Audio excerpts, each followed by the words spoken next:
What's up, friends? In this video I just want to give you a few tips on how to teach with stations. Station activities are a great strategy for you to use to allow your kids to get a lot of practice time. This is something that I do very often with my especially kindergarten and first grade students, because when students are at that age they don't really have a lot of the fundamental skills they need. The best way for them to get those skills is by practicing them. So a lot of times I will set up stations for students to practice skills in those younger years of elementary school. It's also a great strategy for you to do with all of your students every now and then, just as a way to review previous content. So maybe after your first 4 units of the year, you have a day where you just teach stations, and you have maybe 8 stations, 2 stations of each unit. So like if you had a soccer, basketball, striking with implements, and a fitness unit, then at 2 different stations of the 8 stations you would have a review of those different units that you've done. That way kids are kind of getting a refresher in their minds. It also frees you up to do any kind of assessments that you need to do, or to get one-on-one with students and get feedback from students and give those students a chance to get that independent practice time, which is so important. A few things that I would recommend doing when you're using station activities as a teaching strategy are: number one, make sure you have some good music. Music is a great management tool that you can have where you're playing the music. That means kids are moving. When the music is off, that means kids are cleaning up their station. They're standing at the station area, and then they're finding the next station. For me, I have numbered cones, so I just print numbers and I duct tape them to the cones.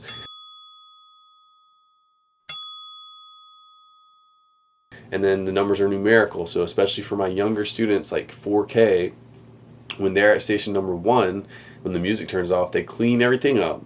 They stand at the number 1 cone, and then they're looking for the number 2 cone, and they point at it. So that gives me a chance to look around the room and make sure everybody's pointing the right direction. If I see a student pointing the wrong direction, then I can just say, "Hey, Sally, make sure you're pointing to number 4 because you're at number 3. And then she will realize what she's doing and point the right way. So it's just a quick way for you to make sure you know that the students know where they're rotating around to. Especially with large groups, if you have more than 5 or 6 stations, it makes it a lot easier when you have them numbered. Another thing I do, especially for my older students, because younger students can't read, is I will have station signs. So a lot of the times, for every unit, I'll just have these station signs that I've laminated. These are all downloadable in the PE Specialist membership area, and I try to color code them. So for example, these are all green. These are the gymnastic stations, so these are orange. These are my fitness one-page workouts, so these are green. And then I have some other fitness signs under those that are orange, so those are like the one-pager workout. I have some jump rope station signs, so those are pink. So it just helps me kind of organize everything when I have them in different colors. These are just generic ones, scooters, and kind of a combination on those review days that I was talking about earlier. Basketball. And one thing that I found really helpful is using these dry erase slips. So these are, you can get the landscape ones, or you can get the vertical ones, like this. And you tie a string and hang it from either a wall, command strip, or a cone. You just loop it around a cone. And that makes it really easy to just put a station down into one of those. So for example, we're doing gymnastics. I have my numbered cone, and then I just throw this on that numbered cone. So the number's on one side, the station sign's on the other side, and that allows students to do a review, especially like 3rd through 5th grade students, if they are not sure what to do at the station. So a lot of times I'll do that with my older kids, and I say, hey, if you don't know what to do, there's no excuse, because you have a sign that has all the directions for you. I try to make those visual, have some illustrations that helps the kids understand what to do.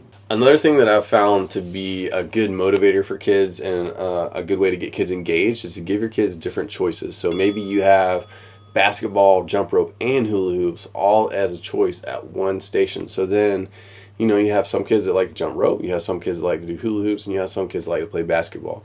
So they choose the thing that applies to them most, that they're more interested in, and that helps all of your students become more engaged. If they have enough time, they can do more than one activity. I've just found the more that you allow your students to have choice anytime in your program, the better. So I try to do that when I'm doing stations as well. And then the last tip is, if you want to do an automated station rotation, you can use an app called Interval Timer Pro to program in times that you want the stations to last, and then you can program in a break for the students to clean up, and then a buzzer will go off and they'll rotate to the next station. So if you want to go all techie and do automated stations, you can. I usually just use my own brain and stop the music when the students need to clean up, and I just divide the number of stations by the time that we have left. So if we got 24 minutes, 6 stations, that means I'm doing 4 minutes per station. So there you go. Those are a few station teaching tips. I hope that was helpful, and I hope you guys have an awesome time teaching your physical education classes using station activities. Have fun and teach on. Later, guys.